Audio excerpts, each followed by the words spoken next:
Even if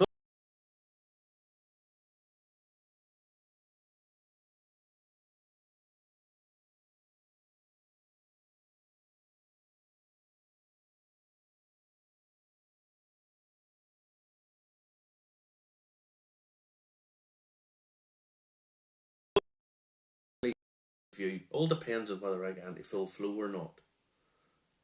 Because tonight it's this Black Bush, and this is my kind of go-to everyday drink. I don't. People call round to the house, and I go to offer them a drink, and I seldom ever have any of this in the house.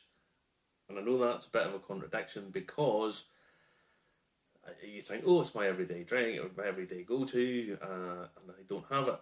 Because normally what happens is I get this, I just drink that, and it disappears very quickly. So I tend not to have it about the house very much because it disappears quite quickly. I don't particularly want to be drinking it every day of the week. So I tend not to have it in the house all that much. I know it's a contradiction, but it's nonetheless the way it is. It's a blend, okay? As you well know, I'm sure you're probably fairly well versed with Black Bush. It's ubiquitous. It kind of crops up everywhere, anywhere. Any bar at all really should have a bottle of Black Bush about it. So what is it? It's a blend, but it's not a typical blend. Most blends are reliant on the flavour content being 20-30% malt. That's really where the flavour's coming, with grain in there, really to pad it out as such and take on a bit of the flavour. So you have cask influence on a lighter spirit, then taking over and helping the grain along. So that's really where you are. Grain whiskey, so much cheaper than pot still whiskey and malt, because it's done on a column still. Much cheaper, much lighter in flavour, and you're bringing that to bear. You're bringing that so that the casks can impart the flavour, and you're bringing out a cheap spirit. That's the point. This isn't your typical blend. This is between 70 and 80% malt, topped up by a little bit of grain. It's then matured in Oloroso sherry casks, and Bushmills have lots of really good contacts with sherry bodegas and people who supply them with good quality sherry casks. You're getting very old connections, very old, long established trade links, and they're bringing in sherry casks from Spain. They are reliant on that quality. Now, Bush Original, white label Bush, whatever way you want to call it, it's there to be put into cocktails and stuff, you know. And I'm not talking fancy, I'm not talking mixologist doing all this talk, Tom Hanks stuff, you know. Very simple, white Bush, a little bit of ginger ale, a little bit of lemonade, sometimes Coke, whatever it is. I mean, it's entirely up to yourself, and that's really what it's for. This, for me, stands in a different arena.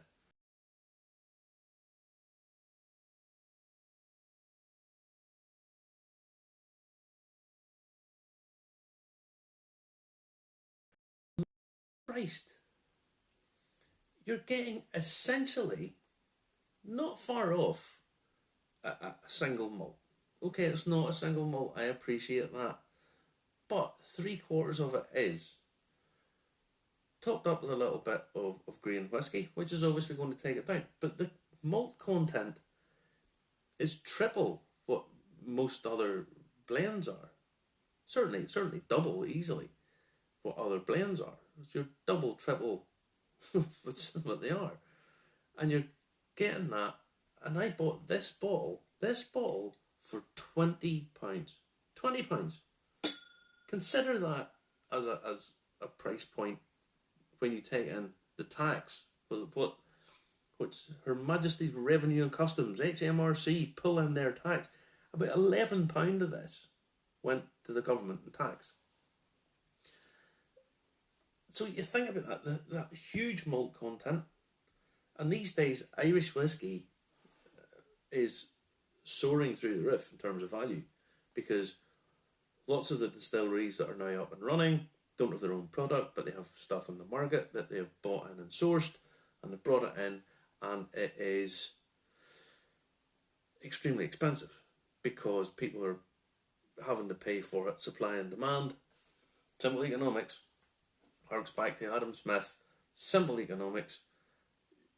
You're having to pay a price to get less and less what's available, and people are paying what I would consider silly money for product that's maybe not top quality. Some stuff is very reasonable. You do have to be aware of the market, but when you're talking about a bottle that's £40, £50, that's twice what this is. Now, I hate having to say, oh, it's twice what? Is it twice the value or twice the quality? Or is it worth twice as much? That's not how you measure things, really. But it does play. It has to play a factor. It has to. You have to figure in cost. So if you're going, I don't know that many people that sit down of an evening just for a little drink and are always drinking 50, 60, 70, 80, £100 bottles of whiskey. It just doesn't really happen. Plenty of people have those bottles and will pull one out of a Saturday evening and have maybe one or two and put it back. That's the way you should do it. But in your normal everyday, don't be drinking every day, guys. It's not good for you. But what I'm saying is, your normal sort of go-to, left off the shelf, always have. You're always going to have a bottle, certainly sub £40. That's pretty much everybody's going to have that. So when you're buying these, you tend, I have quite a lot of whiskey. I've picked it up over the years. This is the one that you can pretty much pick up off the shelf, put it down, have a drink. I think that's quality. It's well worth so much value for money. Now, bit of colour in it. Probably not as much as people think. Now, on the nose, it comes off with this honey. It's got nuts. It's got the sherry. It has complexity. It has lots of different stuff going on there. And it's deep. It's not where you sometimes get these whiskies and they're quite light and you're getting a little subtle. It's not. It's there. It's just, boom, straight off. You're getting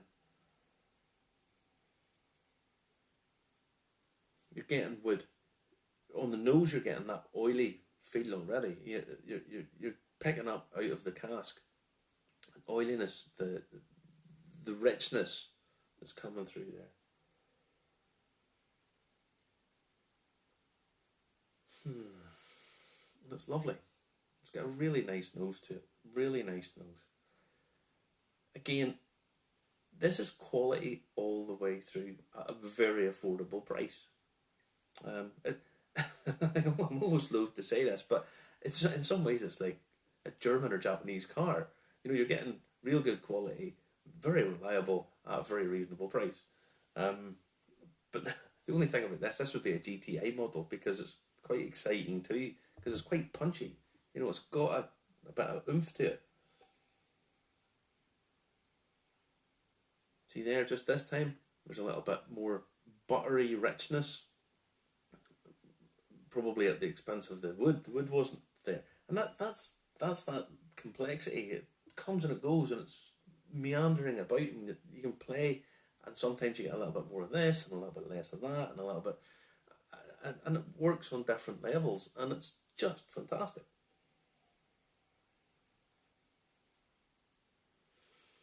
Sherry sweetness, again, back on the bit of wood, a little bit more spice coming through in the nose.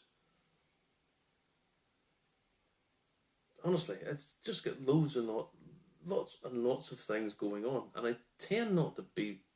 If you've watched any of these reviews, I tend not to be the kind of guy who goes, "Oh, it's this and this and this and this and this and this." But the thing about it is, this does move through different sort of slightly more subtle variations on the nose. I mean, it doesn't really have any grain, that light, very floral grain notes.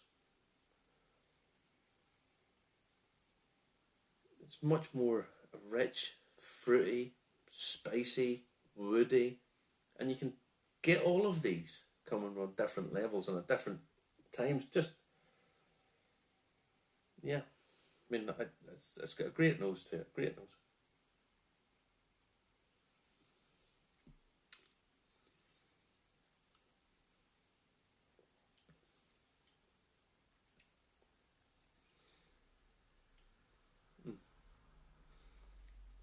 The sherry's there. There's nice sherry, not overly sweet, sickly, sweety sherry. Again, lovely balance to it. A little bit of the grain whiskey coming in there, absolutely. You have nuts, toasted nuts, tiny bit of citrus coming through, a touch of lemon. Again, it's working on all these different levels. And that's a complexity, and it's got a nice body to it. It's got a nice mouthfeel to it. Bit of heat, bit of prickly spice. So, like a touch of chili or chili powder rather than like a proper chili, but like a chili powder with a little bit of kick to it. It's coming with the spice.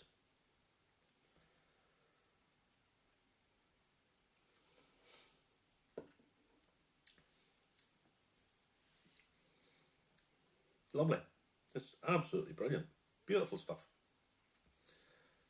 Honey richness on the finish. Again, that little bit of heat and the spice stays with you.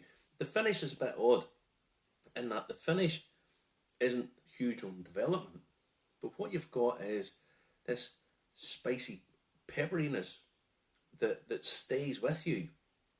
Even after the flavour finish is gone, there's an experience still there. It's still got that little peppery, spicy notes that are just dinging on through. I said in a previous review that when I reviewed Black Bush, to let you know it's a 10 out of 10 whiskey, it's a 10 out of 10 whiskey. £20 a bottle, bags of flavour, bags of taste, quality the whole way through, 40% ABV. It's just...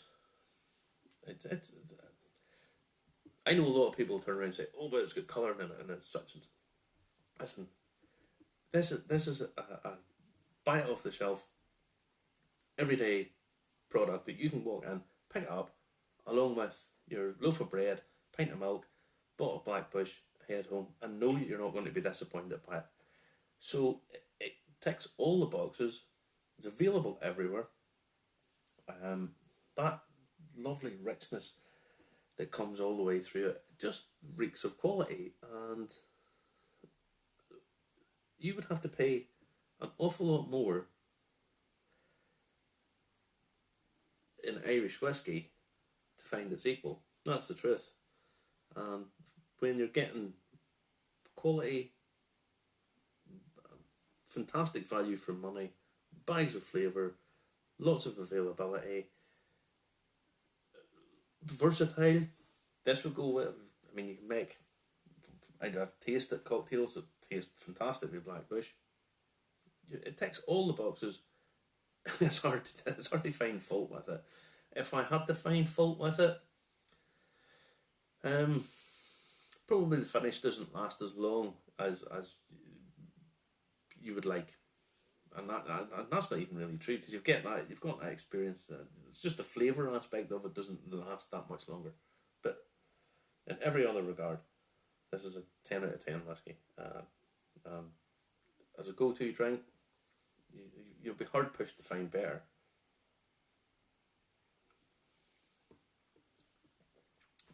It's a real credit to people that in this day and age, when so much stuff has been cheapened down, made, changed to suit different palates, and done lots of little tweaks and changes and blah blah blah. This still stands there and does stand by its own. Is it the best whiskey in the world? Well, no, it's not. You know, there's other stuff that's tastier and other stuff that's a better body and better finish and so on. But they all cost a lot of money. No two ways about it. So, in terms of that, if you've never tried this, get yourself a bottle of it, pick it up, and sit and enjoy it. And don't feel that you have, you're going to have to drive at a very sedate pace around. You're going to have to not going to have to limit what you're eating that week to pick up a bottle. So Black Bush, 10 out of 10.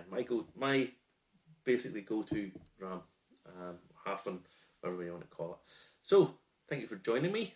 I hope everything goes well for you, and I hope you're all safe and well until we meet again. All right, take care, guys.